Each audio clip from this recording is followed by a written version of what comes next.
So my work days lately have been filled with absolutely just nothing.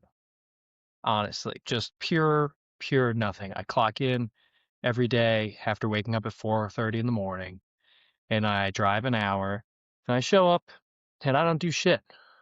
And really, it's just fucking getting old. I'll go and I'll sit. I spent 3 hours yesterday just staring at a pipe joint for 3 hours of the 8.5 that I was at work, which is especially tough because I am an electrician. I have nothing to do with that job at all. So that's brutal. And today I had nothing to do. So I marked out a, uh, a 30-foot pacing from point A to point B. And I walked that for an hour and a half at a point of boredom that I actually did the math on it. And it took me about 22 steps to go from point A to point B and an average of about 13 seconds, which over the course of an hour and a half, if you round up to 1.7 steps per second, it's about 9,180 steps. So just in case you're curious about that kind of information or how my job may be going, that's pretty much it.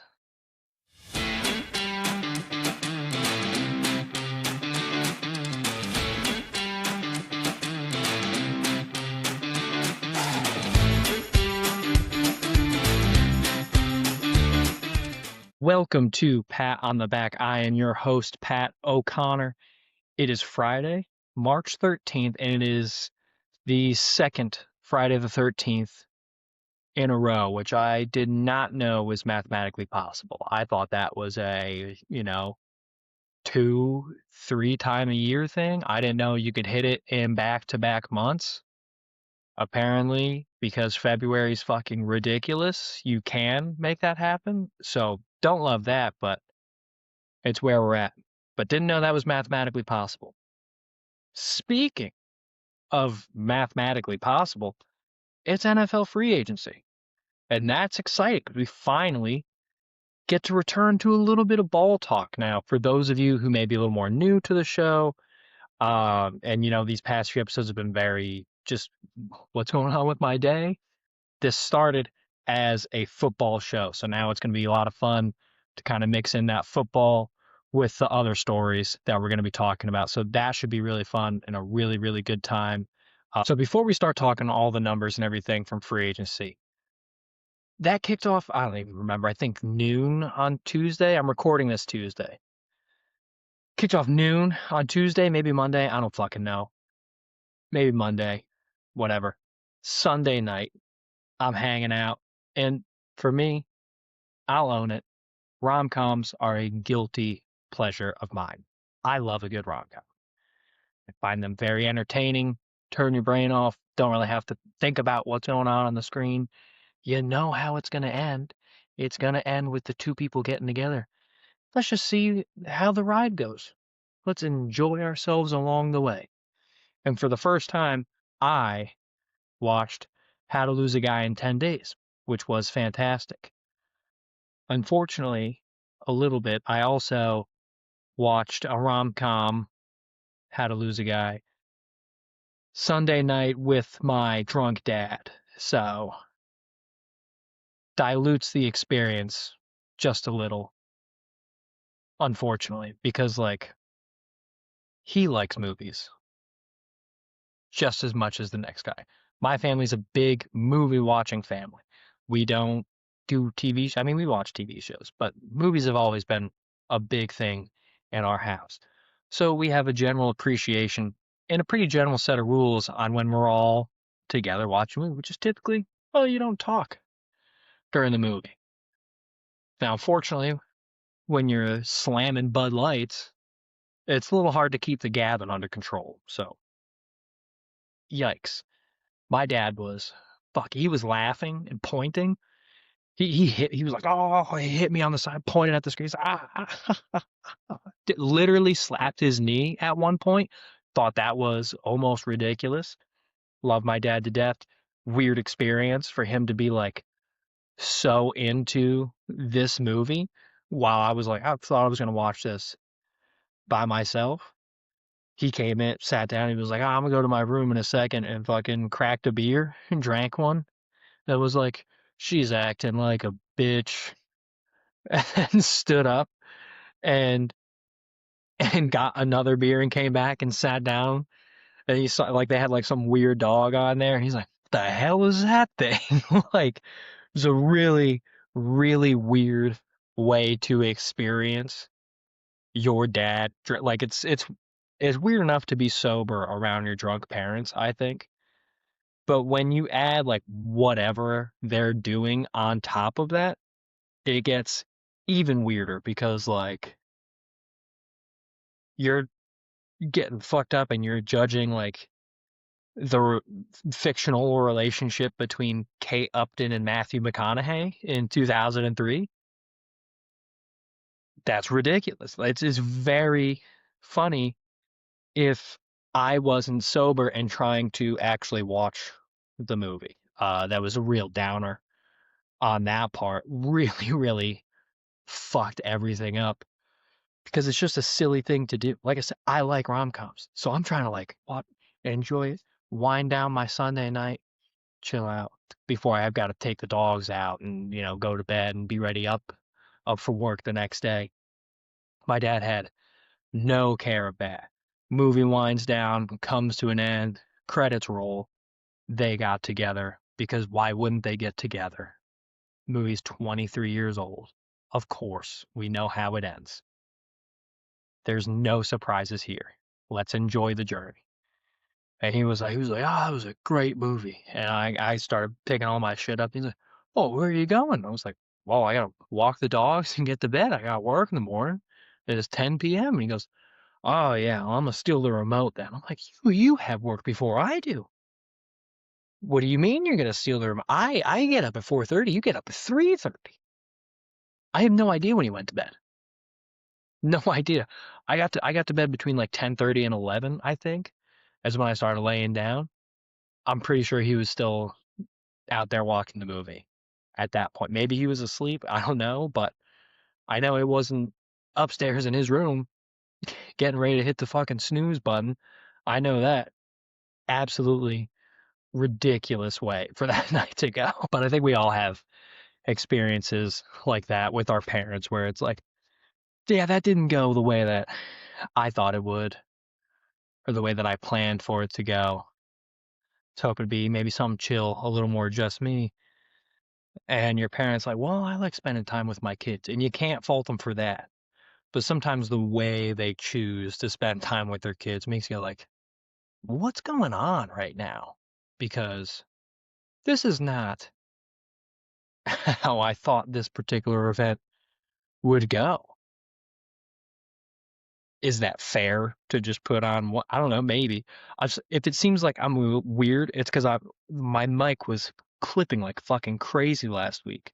And so I'm trying to talk at a very low volume and I'm watching the meter like jut up into like the warning section. And I'm like, dude, what the fuck? So we're trying to learn a little bit of a steadier rhythm.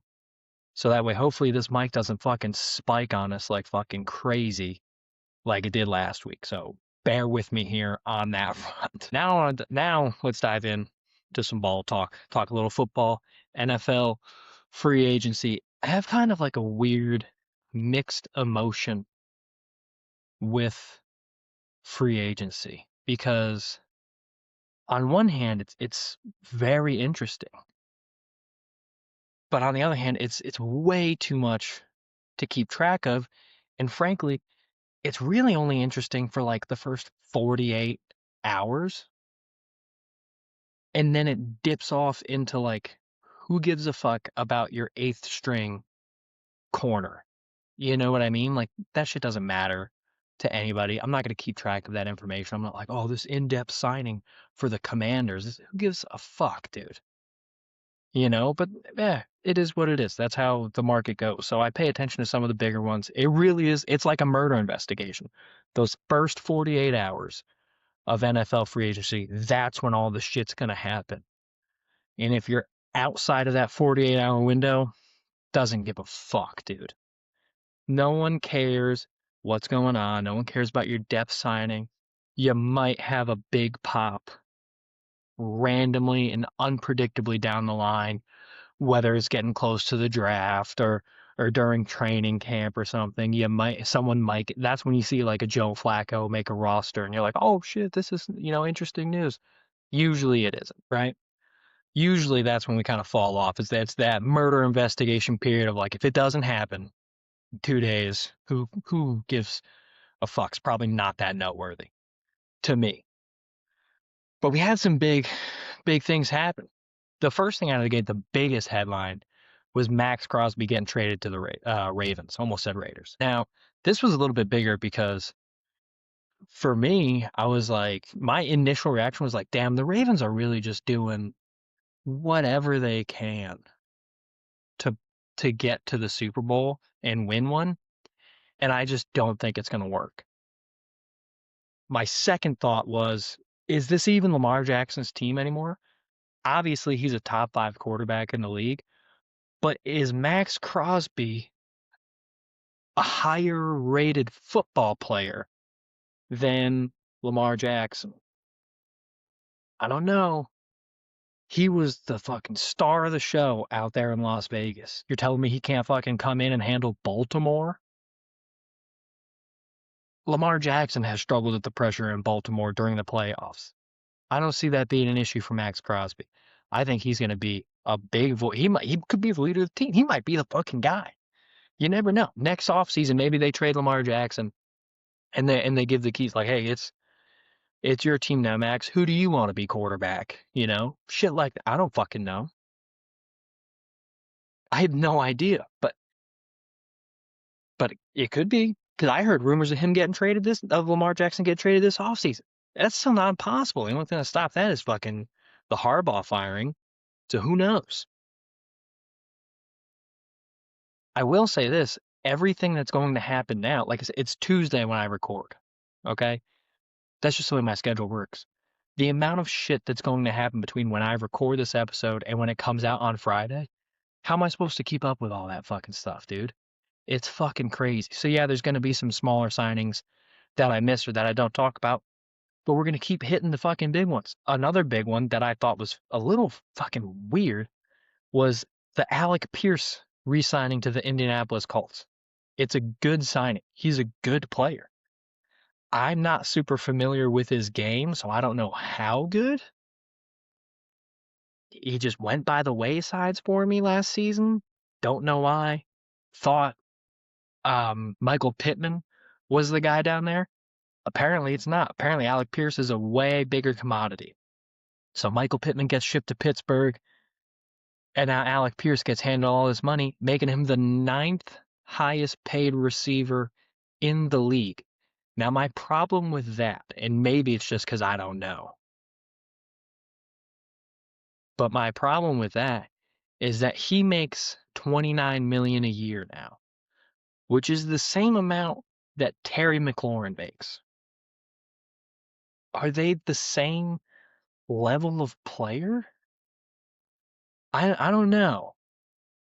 Maybe it's just me. Maybe it's because I'm more familiar with Terry McLaurin's game. Scary Terry. He's been around since Washington was the Redskins. I'm pretty sure he's the only player to have played for the Redskins, the Washington football team, and now the Washington Commanders. I'm pretty sure he's the only dude to hit all 3 name changes.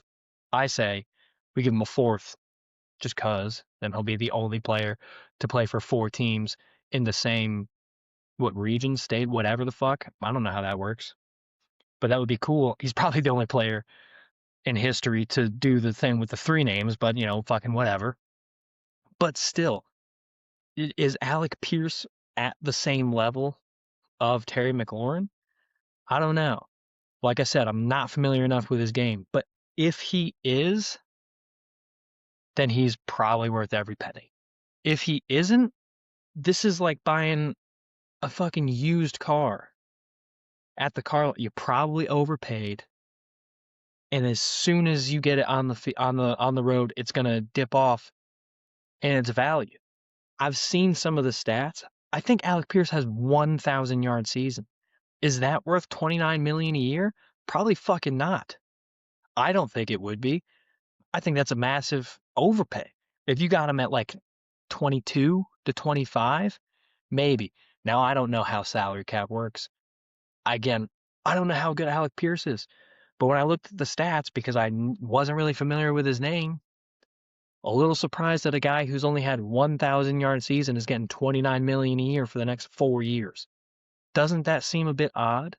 When we know guys like Terry McLaurin, Justin Jefferson, Jamar Chase, those other guys in the top 9 pay for receivers are putting up consistent monster seasons? Seems a bit strange to me, doesn't it? I don't know.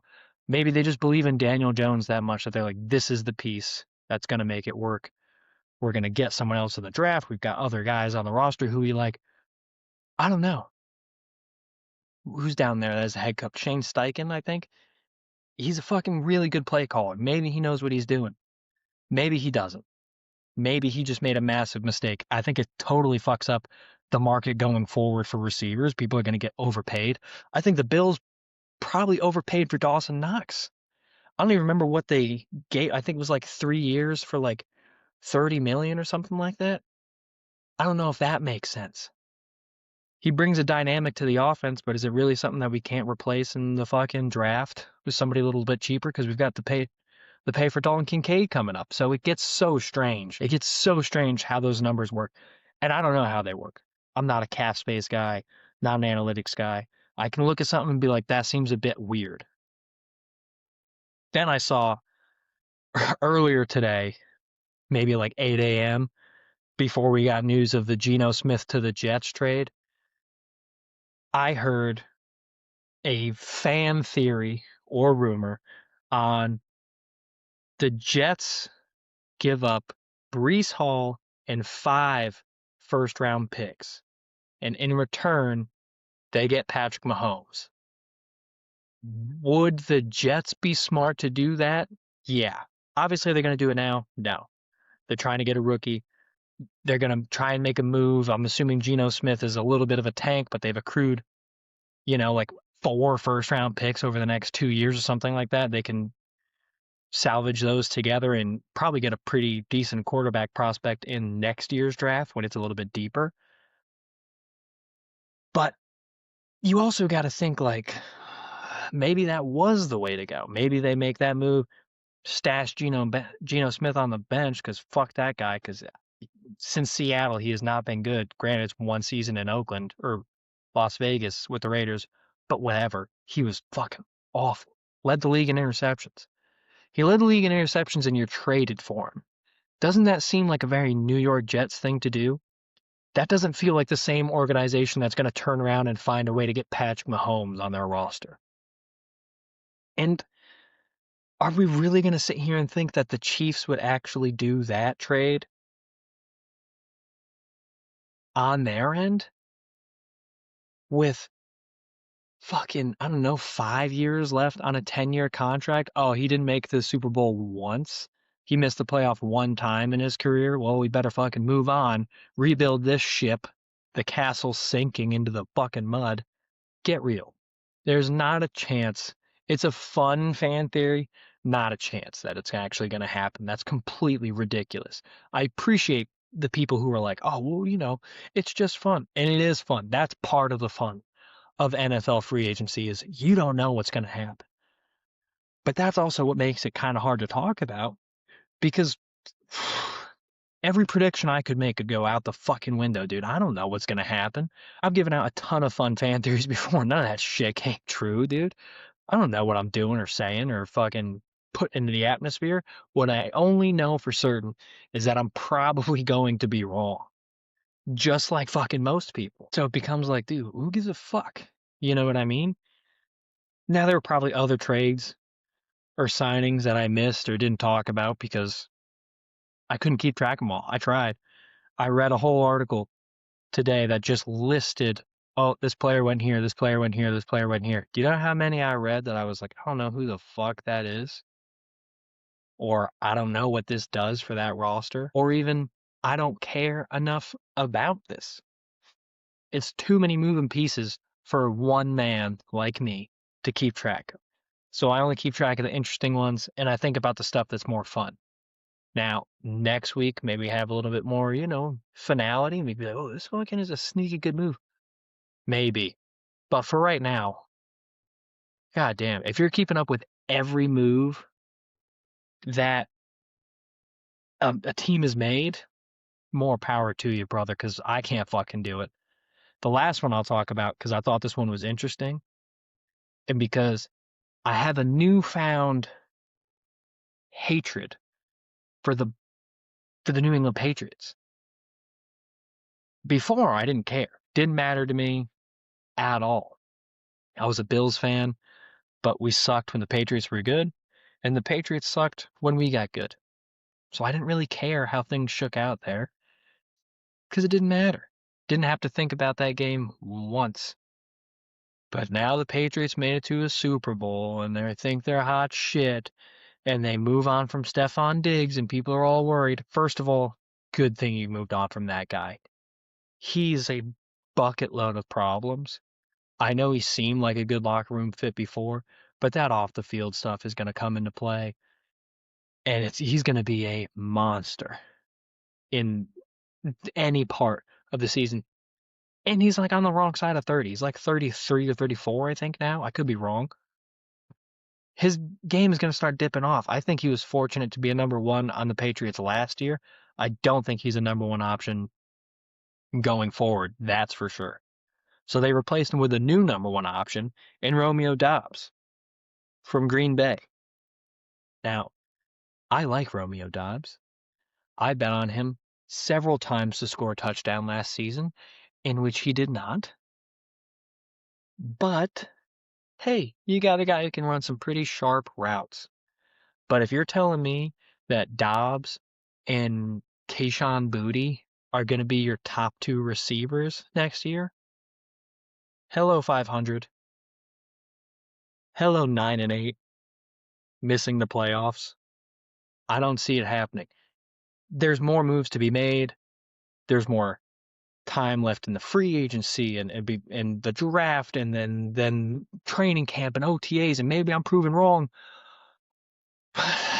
If this is what you're going to roll with, you might be a little fucked. I don't see this working out the way that you would hope. It's really going to blow up in Pat was right. He called it immediately. You're a 500 football team now that you have to play a tougher schedule. Good luck to you, and good riddance from the playoffs. Also, I think I've talked about this before, but are we really going to argue with the history of every quarterback who makes it to a Super Bowl in his second season as a starter doesn't make it to another one? If he loses the Super Bowl, that is. If he loses the Super Bowl in his second season as a starter, historically, no one's even ever returned. If Dobbs is your number one guy going forward, that trend is going to continue, and I'm happy that that's the case. Okay? I'm very happy. Fuck the Chiefs, fuck the Ravens, fuck the Patriots. Everyone else, who gives a shit? You're not a problem to the Buffalo Bills. But I fucking hate those three teams pretty much, yeah. Pretty. Let's move on from free agency and ball talk for now. I've got some more stories to tell. So the other day, I may have talked about this before. I don't remember, but the story came up again, so I wanted to talk about it potentially again.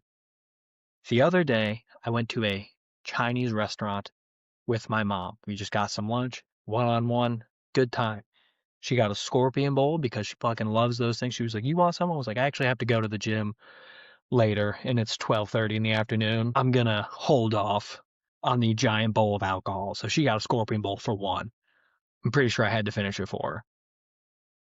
But anyway, she got a scorpion bowl for one. She starts telling me about her cousin, Dwayne.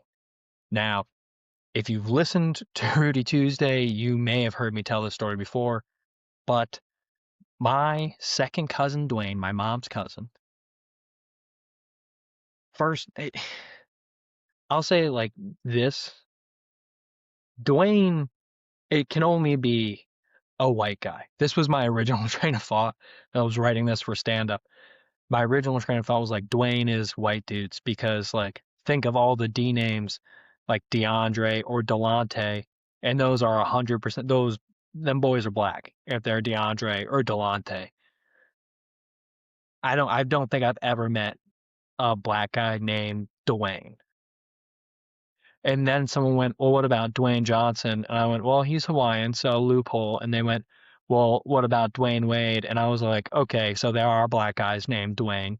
So immediately had to walk that back. But my cousin Dwayne is the kind of white that if you saw him in like he would make other white dudes like uncomfortable. He's I don't know what his problems are mentally, but I know he's got them. You know what I mean? Like I'm not filled in on his issue. He's older than me. I think he's like in his 60s, maybe late 50s. I don't know. He's 30 years older than me. He was having issues before I even had the opportunity to have issues. I think he was having issues before my mom was born. He's just older. That's how it is. But anyway, my cousin Dwayne's got mental problems, and I think in the 90s, probably in the 90s, he got arrested for getting drunk and fighting people at the bar multiple times. Now, the problem with that is that he's mentally handicapped. So when he's got the unbridled strength, like that is like, holy fuck, this guy is gonna just destroy somebody. He's uber strong because of his condition. So when he drinks, he gets into these big fights. Now he got arrested and they were like, obviously you can't go to regular jail. So they sent him to a mental institution, which all well and good. While he was in the mental institution, he met a lovely lady that then became his wife. So two mentals met each other, fell in love, and then escaped from the mental hospital. Swear to God, that's what I was told. He escaped from the mental hospital and he evaded capture for the rest of his life. To this day, as far as I know, how did he evade capture? Well, because he lives in West Virginia, so he went to the other side of the mountain and they were like, you know what, that's good. They stopped pursuit after after cousin Dwayne made it to the other side of the mountain. They were like, he's actually not our problem anymore. We're going to let the East End handle that. They've got a whole different judicial system that us here on the west side of the mountain can't handle. We're suns up in the morning, they're sun up at night. Like it's, a whole big thing. I think I just said that backwards. I definitely said that backwards. The West Coast, they party hard, they stay up late. East Coast is whatever they're doing. They're early risers.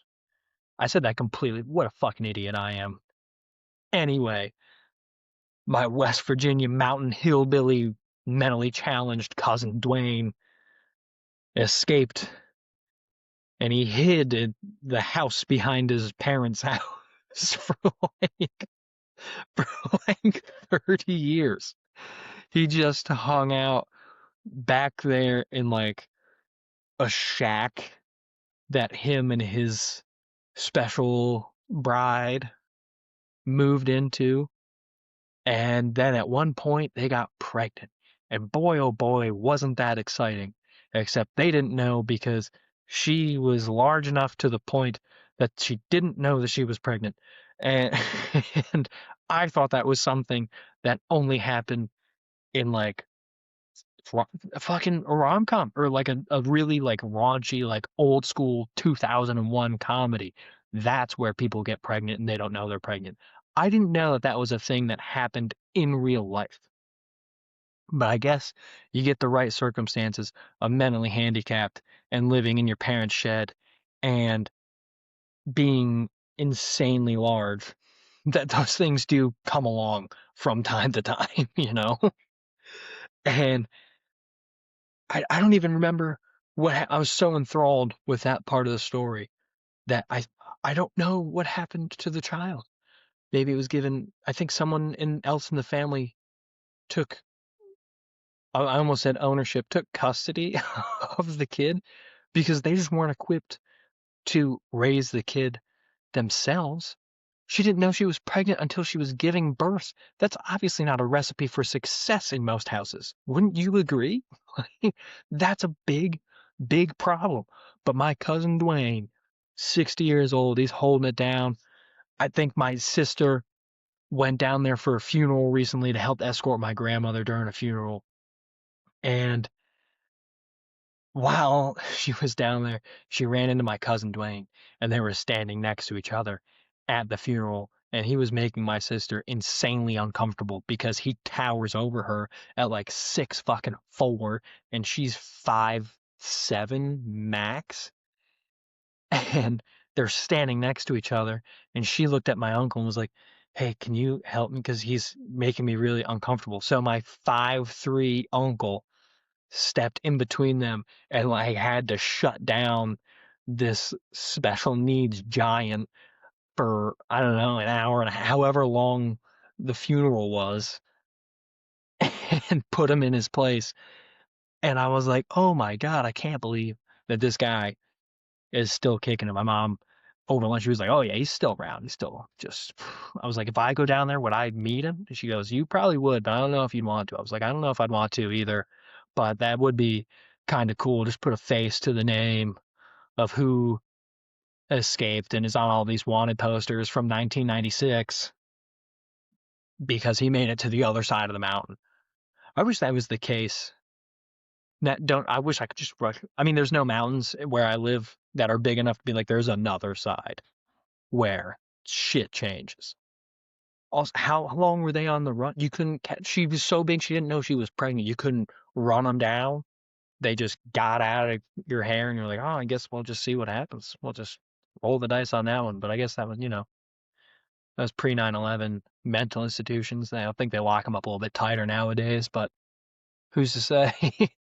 All right, guys, we're going to wrap up the episode. But before we do that, I've got one more segment I love to do. It's the things I'm not buying. It's one of my favorite things to do because I just have complaints about the dumbest things, and I know that they're stupid, but they still bother me nonetheless, and I gotta put it somewhere. And so I like putting them here to see if other people dislike them too. So I hate all these people who only start going to the gym at the most like random times because they deem it perfect.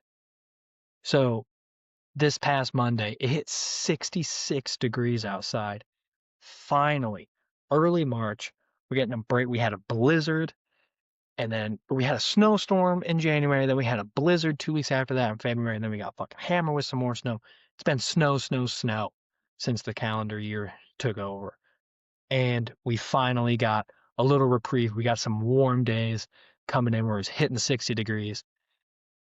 And the gym has been fucking packed. Now, I don't like people who are like, new year, new me, I'm going to start going to the gym. Don't let the new year be the decider of when you decide to get healthy. If you want to get healthy, I think that's great.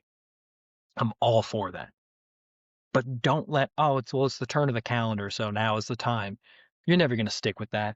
And I just want those people to not show up to begin with, because if you're not going to carry on through, then get out of my fucking way. Stop making it harder for me to work out for months. And the same goes for people who start showing up just because it gets warm outside, and then they go, whoa, it's warm out. I'm gonna get over to the gym. I'm gonna feel good. There's some sunlight.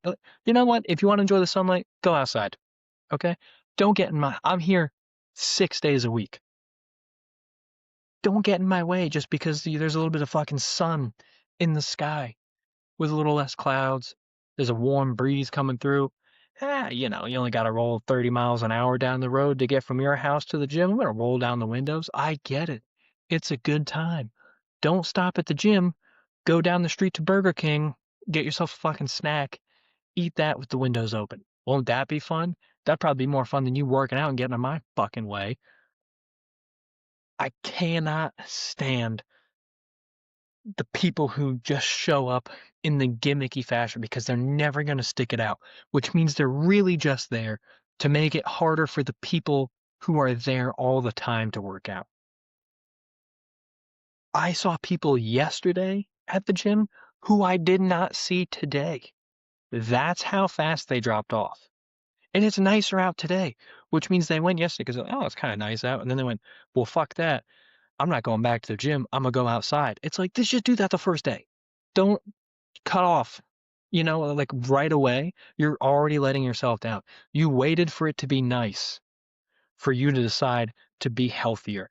And then the moment that it's slightly nicer, you go, well, fuck this. I'm going to move on to doing shit I actually want. I'm going to go fucking hit the lake or take out the bike. I'm going to go for a motorcycle ride or something. Do that shit. Just stop interrupting my day on your way to doing the stuff that you actually want to do. Don't go to the gym once or twice or for a month and then be like, oh, I just don't feel like it, and then not go. Just give me, so make me deal with that. Don't make it harder for me to do what I love. I love working out. I feel that's why I work out so much, because I like it. And when you people come around and you just get in the way, it drives me crazy. I'm all for people getting healthy. Just do me the favor of sticking with it. If you're going to start hitting the gym January 1, let me see you on July 1. Still hitting the gym, making some progress. Maybe we could be friends. I mean, probably not. I don't really talk to that many people at the gym. But I'll give you some tips. Maybe give me some tips. I can appreciate how much hard work you've put in over the 6 months or whatever that number is, 7 months, whatever. You know what I mean? But don't make me go through the rigmarole of you just being in my way and then not sticking it out. Again, all for people being healthy. Just be adamant about it. Don't flake off, because all you're doing is pissing off all the other people who go to the gym on a regular basis. And I know there's no way I'm the only one who thinks this. There's got to be a ton of people who are regulars at the gym. They're fucking yoked or shredded or whatever. Or maybe they're just consistent. Like me, I'm not in great shape. I like food a little too much. It's a little hard to overcome that sometimes. But I'm at the gym 6 days a week regardless, and I feel good. I feel mentally better. I feel physically healthier. I get better sleep. If that's what you want, then do that. But don't bail immediately just because it's 75 out and you might want to go hit the fucking lake and go fishing. Just do that to begin with. Don't give me this false preemptive whatever the fuck. Okay? Especially in March, man. This is when we finally start getting rid of all the New Year's people who aren't going to hold out. We don't need to be adding in all these summer day people who aren't going to hold out either. Okay? Can we just get away from that, please, as a society? If you're going to be fat and gross, or I shouldn't say fat and gross, if you're going to be not a gym goer, just don't be a gym goer. Okay? Don't come get in the way of the people who are gym goers, because it drives us up a fucking wall. All right? But that's the episode for today, guys. If you enjoyed the episode, please go check out Rudy Tuesday podcast, available everywhere that you get podcasts. I believe this comes out on Friday, so the next episode that comes out on Tuesday, don't have the date in front of me. Oh, St. Patrick's Day. Now that I'm thinking about it, is the Rudy Tuesday 52nd episode, 1 year anniversary of Rudy Tuesday. That's coming out on Tuesday, March 14th, I believe it is. So please go check that out. That's going to be a ton of fun. It was a great time recording that. We recorded it early, so we had extra time to put it together and make something really special and great for you guys. But yeah, so Rudy Tuesday is a comedy podcast I do with Breck Michael and Rudy Marinosi. Comes out every Tuesday at 7 a.m., available everywhere you get podcasts. We come out every Friday at 7 a.m. over here. YouTube, Spotify, Amazon, like Apple Podcasts. You know what I mean? All that shit. So thank you guys so much for listening, and I hope I catch you in the next one.